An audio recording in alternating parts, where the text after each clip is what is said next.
2 BHK flat for sale. మనకి Jubilee hills మాదాపూర్కి మిడిల్గా Kakatiya hills అనే ఒక బ్యూటిఫుల్ లొకేషన్ ఉందండి. అందులో మనకు ఒక 2 BHK ఫ్లాట్ సేల్కి వచ్చింది. వెస్ట్ ఫేసింగ్ తో ఉన్నటువంటి ఈ ఫ్లాట్ స్టాండ్ లోన్ అపార్ట్మెంట్ లో ఉంది. Per floor 2 flats, 4 floors, 8 flats ఉన్నటువంటి ఈ అపార్ట్మెంట్ లో సెమీ ఫర్నిష్డ్, కంప్లీట్ గా సెమీ ఫర్నిష్డ్ తో ఉన్నటువంటి 1230 SFT west facing 4th floor.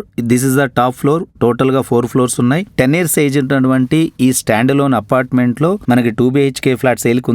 Complete GHMC permission తో కట్టున్నటువంటి ఈ ఫ్లాట్ కి సంబంధించిన అన్ని డీటెయిల్స్ నేను స్క్రీన్ మీద ప్రజెంట్ చేస్తూ ఉన్నాను. అండ్ డిస్క్రిప్షన్ లో కూడా టోటల్ డీటెయిల్స్ అనేది ఇవ్వడం జరిగింది. వీడియోని కంప్లీట్ గా చూసిన తర్వాత మీకు ప్రాపర్టీ నచ్చినట్లయితే ప్రాపర్టీ విజిట్ చేయడం కోసం మీరు 1 day బిఫోర్ అయితే అపాయింట్మెంట్ తీసుకోవాల్సి ఉంటుంది. లేదా మీరు మరేదైనా బడ్జెట్ లో 2 BHK or 3 BHK or 4 BHK flats కొనాలి అనుకుంటే మీకు నచ్చిన లొకేషన్ ని పింగ్ చేస్తూ మీ రిక్వైర్మెంట్ ని తెలియజేస్తూ మా వాట్సాప్ నంబర్ కి మీరు మెసేజ్ చేసినట్లయితే మా టీం వెంటనే ఒక బెస్ట్ ప్రాపర్టీతో మిమ్మల్ని కాంటాక్ట్ చేస్తుంది.